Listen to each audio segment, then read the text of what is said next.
Hello everyone, Southgate Music here. Today I'm going to give you guys a lesson on a few things that you can do to improve your guitar solos.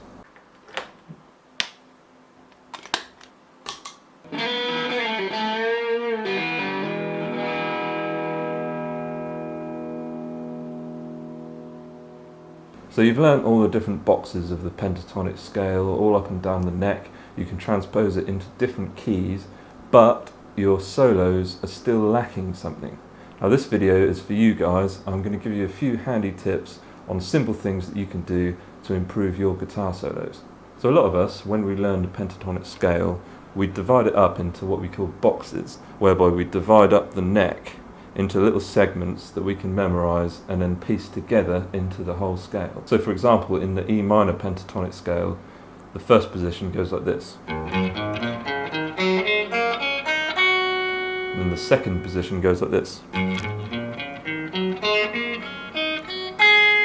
the third position goes like this.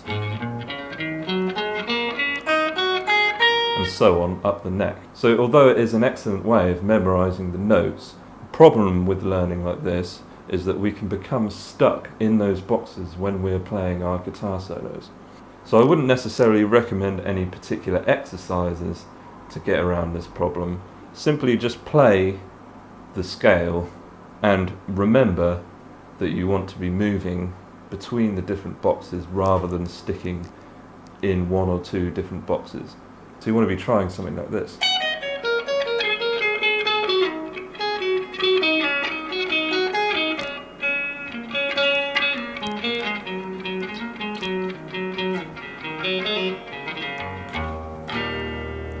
So all I'm doing there is being mindful of the fact that I want to be moving up and down the neck as I play, and eventually you'll just develop a habit of doing so. Another crucial thing in being able to play lead guitar really well is bending in tune. So when you bend a string,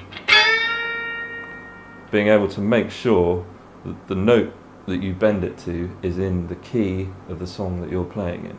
So there's a simple exercise that you can do when you want to learn to bend in tune. All you need to do really is to know the scale that you're playing in, and then the next note up from whichever note you want to bend. So say we're playing in the A minor pentatonic,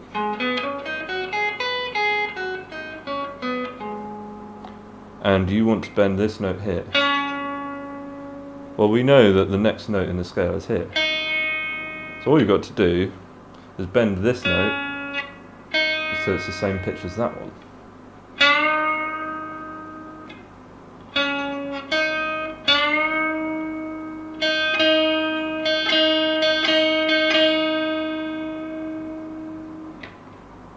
And if you just keep practicing sort of along the scale, so say we want to bend this one, we know the next note's here, we've just got to bend up to that note.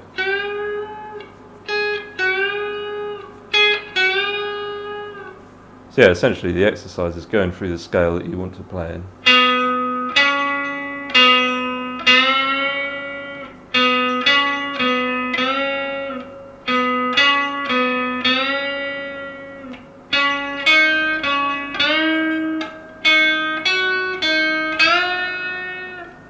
And so on. And you'll find eventually that you'll just get it and it'll become natural to you after a while of practicing it.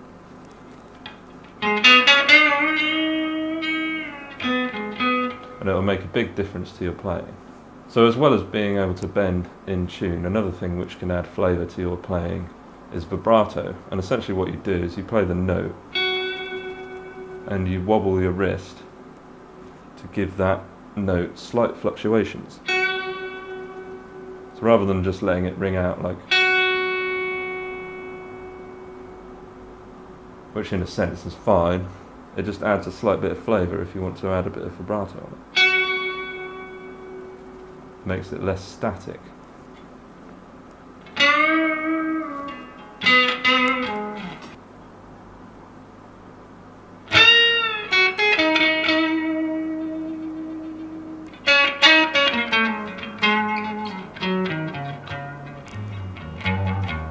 So in addition to bending correctly and using vibrato, another really important thing is phrasing. Now phrasing is essentially breaking up your lead playing into little phrases.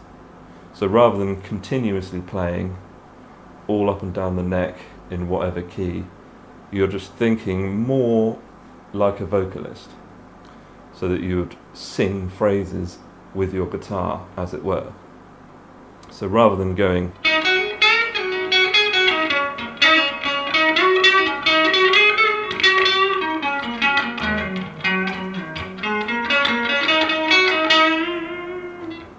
you're actually going to go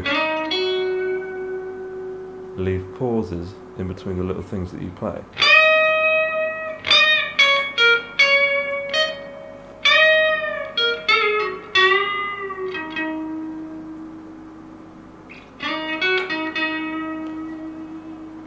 And it's really helpful to think of it as though you're singing. So the main thing that singers do is they use their breath, don't they? So they breathe in and then they sing a phrase.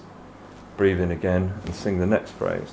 So if you synchronize your playing with your breath, pausing when you breathe in and playing when you breathe out, as though you're singing, you'll instantly improve your phrasing.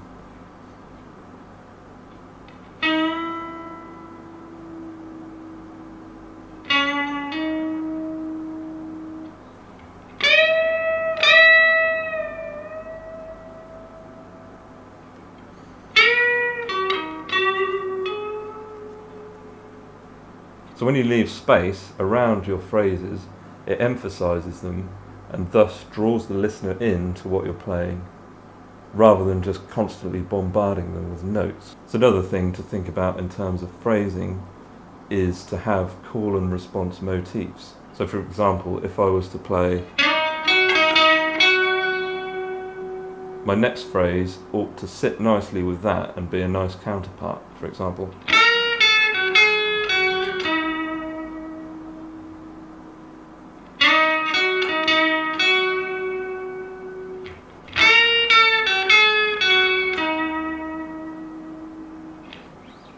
And another thing that singers will do is repeat those melodic motifs throughout a piece.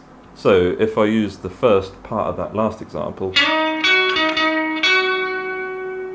and just return to that as a repeating motif, it will have a thread going through my lead part which will tie everything together.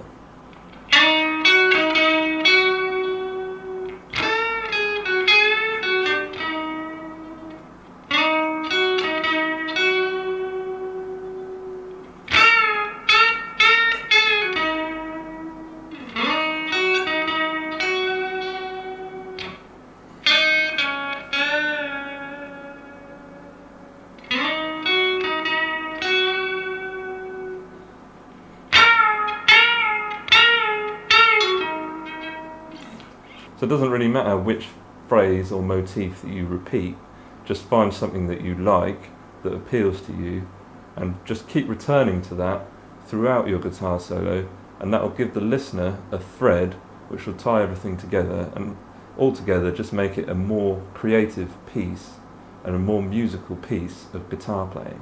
So that's about it really. I hope those tips have helped you get some ideas as to how you can improve your own guitar playing. Leave a like if you found this video useful or enjoyed it.